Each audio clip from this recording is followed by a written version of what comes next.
Assalamualaikum warahmatullahi wabarakatuh. Di sini saya akan menjelaskan tentang memperbaiki akhlak untuk meraih kesuksesan. Sebelumnya, perkenalkan, nama saya Kintan Aura Kahiratunisa dari Offering B2. Berikut materi yang akan saya sampaikan meliputi 1. Pengertian akhlak, 2. Macam-macam akhlak, 3. Dalil tentang memperbaiki akhlak, 4. Kesimpulan, 5. Sesi tanya jawab. 1. Pengertian akhlak. Kata akhlak berasal dari bahasa Arab khuluq, jamaknya akhlak, yang berarti tabiat atau budi pekerti. Profesor Ahmad Amin dikutip Hamzah Yakub mendefinisikan akhlak adalah suatu ilmu yang menjelaskan arti baik dan buruk, menerangkan apa yang seharusnya manusia dalam perbuatan mereka, dan menunjukkan jalan untuk melakukan apa yang harus diperbuat. Sedangkan yang dimaksud dengan ilmu akhlak adalah ilmu yang menentukan batas antara baik dan buruk, antara yang terpuji dan yang tercela, tentang perkataan atau perbuatan manusia lahir dan batin. Senada dengan pengertian ini, ulama lain menjelaskan bahwa ilmu akhlak adalah ilmu pengetahuan yang memberikan pengertian tentang baik dan buruk, ilmu yang mengajarkan pergaulan manusia dan menyatakan tujuan mereka yang terakhir dari seluruh usaha dan pekerjaan mereka. Al-Quran menetapkan bahwa akhlak itu tidak terlepas dari akidah dan syariah. Ketiganya merupakan satu kesatuan yang tidak dapat dipisahkan. Hal ini dapat dilihat dari surah Al-Baqarah yang berarti, "Kanlah menghadapkan wajahmu ke arah timur dan barat itu suatu kebajikan. Akan tetapi, sesungguhnya kebajikan itu ialah beriman kepada Allah, hari kemudian, malaikat-malaikat, kitab-kitab, nabi-nabi, dan memberikan harta yang dicintainya kepada kerabatnya, anak-anak yatim, orang-orang miskin, musafir yang memerlukan pertolongan, dan orang-orang yang meminta-minta, dan memerdekakan hamba sahaya, mendirikan sholat, dan menunaikan zakat, dan orang-orang yang menepati janjinya apabila ia berjanji, dan orang-orang yang sabar dalam kesempitan, penderitaan, dan dalam peperangan. Mereka itulah orang-orang yang benar imannya, dan mereka itulah orang-orang yang bertakwa."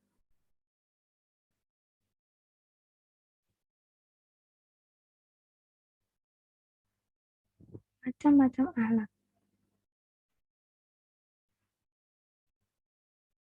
Para ahli membagi akhlak ini menjadi 2 macam. 1. Akhlak mahmudah atau akhlak yang terpuji. Ini termasuk budi pekerti yang baik. Menurut Hasan rahimahullah, bahwa budi pekerti yang baik adalah menunjukkan wajah yang berseri-seri, memberikan bantuan sebagai tanda kedermawanan, dan menahan diri dari perbuatan menyakiti.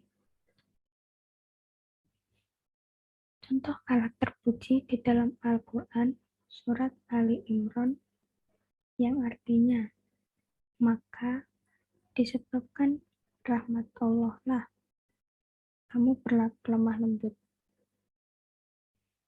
terhadap mereka. Sekiranya kamu bersikap keras, lagi berhati kasar, tentulah mereka menjauhkan diri dari sekelilingmu. Karena itu, maafkanlah mereka. Mohonkanlah ampun bagi mereka dan bermusyawarahlah dengan mereka dalam urusan itu.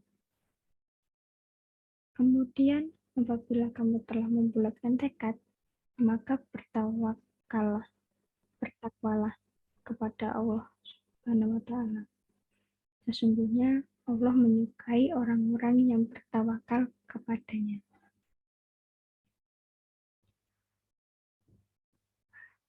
Dua, akhlak mazmumah atau akhlak yang tercela.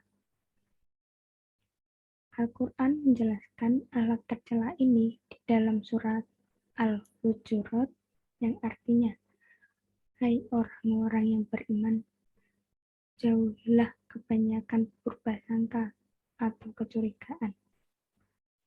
Karena sebagian dari purbasangka itu dosa. Dan janganlah mencari-cari keburukan orang dan janganlah menggunjingkan satu sama lain.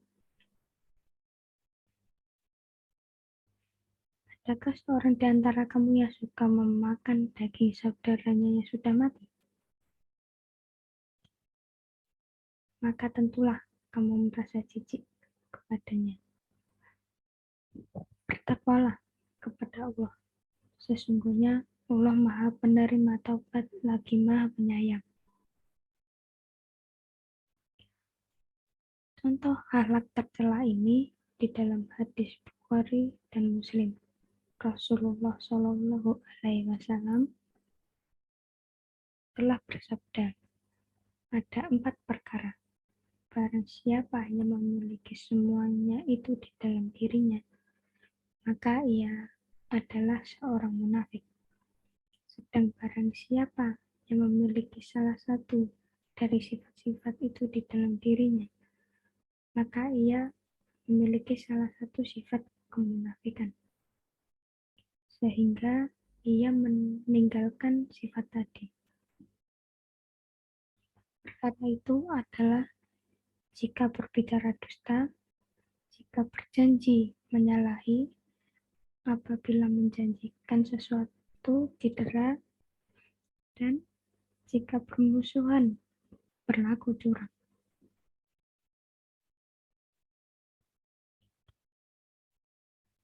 Tiga, dalil dan cara tentang memperbaiki akhlak.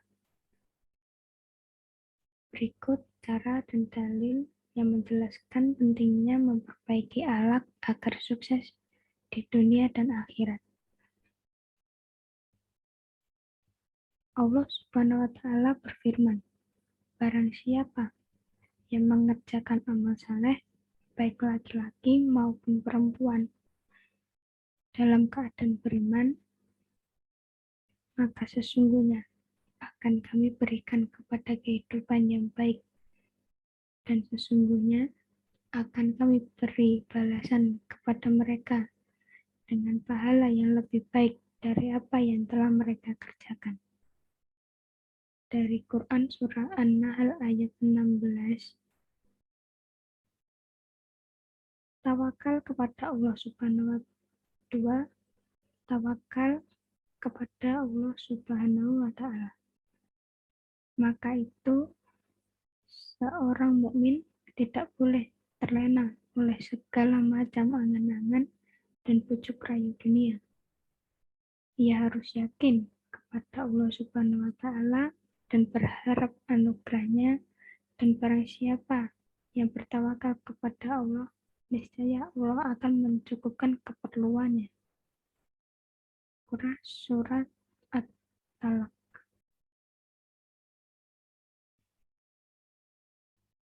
Tiga, selalu mengingat Allah Subhanahu wa Ta'ala. Mereka yang senantiasa mengingat Allah niscaya hatinya akan terasa damai. Dan lebih dari itu, hidupnya akan lebih, serta keresahan dan guncangan dalam hatinya akan terempaskan karena adanya cahaya ilahi.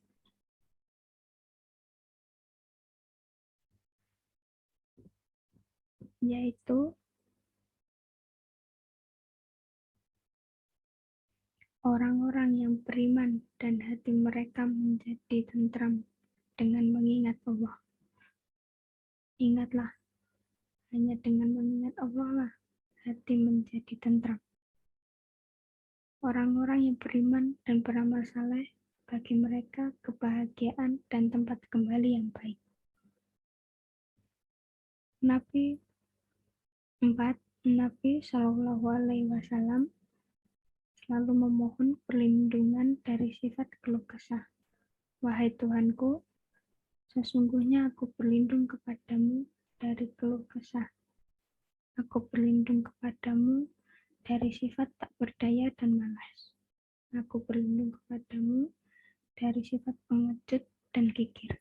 Dan aku berlindung kepadamu dari banyaknya utang dan penindasan orang lain. Baik, ada yang ditanyakan?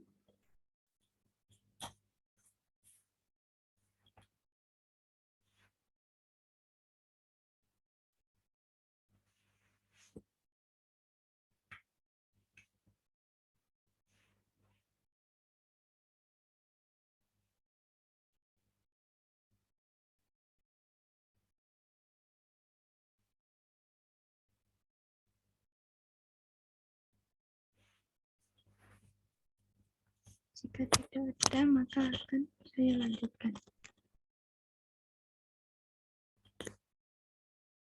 Sukses hidup seseorang ditentukan oleh 3 potensi dasar, yaitu kognitif atau pengetahuan, afektif atau akhlak, dan psikomotor atau keterampilan.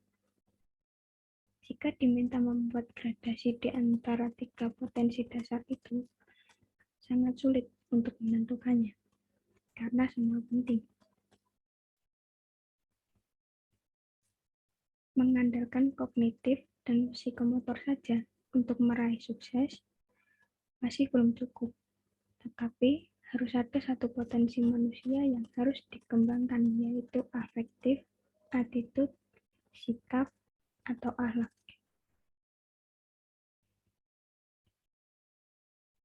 Dikutip dari hadis, innama bu'itsu liutamima makarimal akhlak. Sesungguhnya aku diutus untuk menyempurnakan akhlak. Pada zaman jahiliyah, bukan tidak ada orang pandai. Semua orang pandai. Hanya satu yang kurang, yaitu akhlak.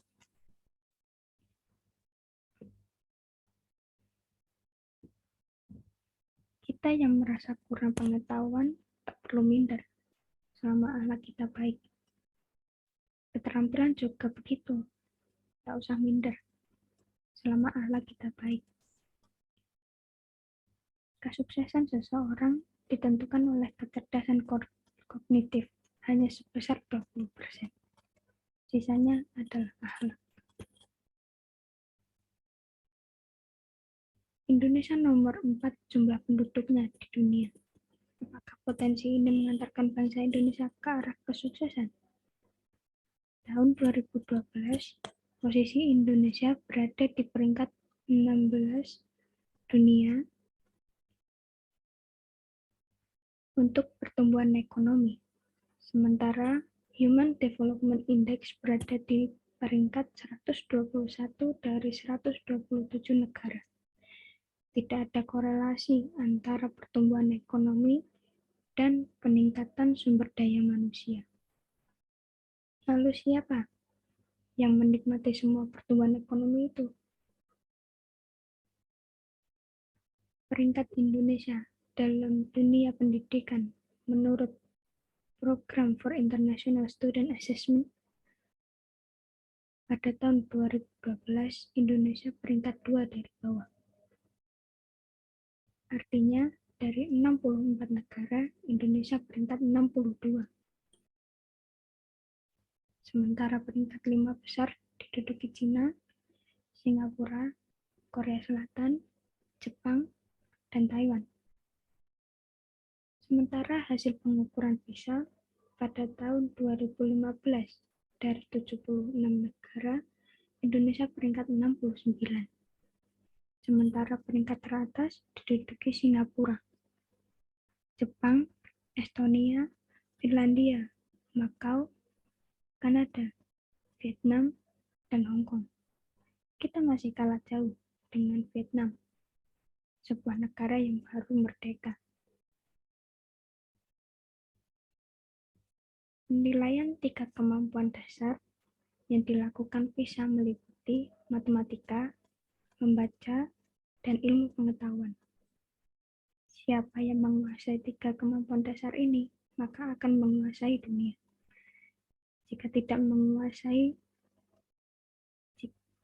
Jika yang menguasai punya sikap positif, kita tidak khawatir. Tapi sebaliknya, jika yang menguasai punya sikap buruk, moral yang jelek, maka kehancuran yang akan terjadi. Maka kita dorong anak-anak kita mengejar ketertinggalannya, sekaligus membangun akhlaknya. Janganlah meninggalkan generasi yang lemah. Berikan pendidikan terbaik. Didiklah anak-anak kita sekaligus perbaiki akhlaknya. Dua hal ini yang akan mengantarkan kesuksesan.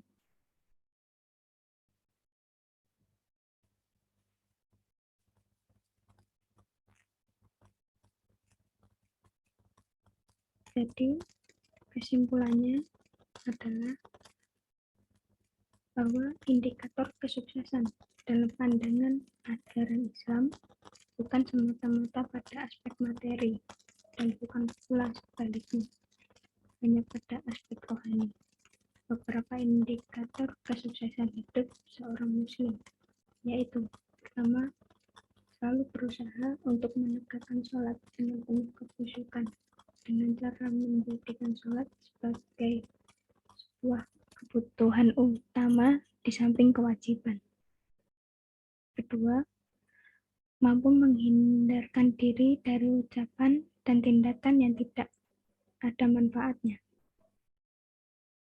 Tiga, selalu berusaha mengeluarkan sebagian hartanya untuk diberikan kepada yang membutuhkan, terutama kaum duafa dalam bentuk zakat, infak, dan bentuk-bentuk kedermawanan lainnya. Keempat, mampu menjaga akhlak dan kehormatannya dalam pergaulan dengan lawan jenis sehingga selalu terjaga kejernihan hati, pikiran, juga raganya. Kelima, selalu berusaha menjaga amanah dan janjinya. Disadari betul bahwa segala potensi yang ada pada dirinya seperti ilmu pengetahuan dan harta merupakan amanah dan titipan dari Allah Subhanahu wa Ta'ala yang kemudian akan dipertanggungjawabkan di hadapannya. Baik, ada pertanyaan?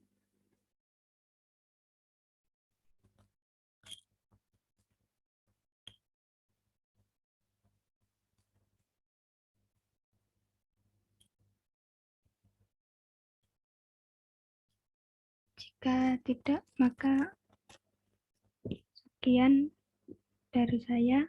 Wassalamualaikum warahmatullahi wabarakatuh.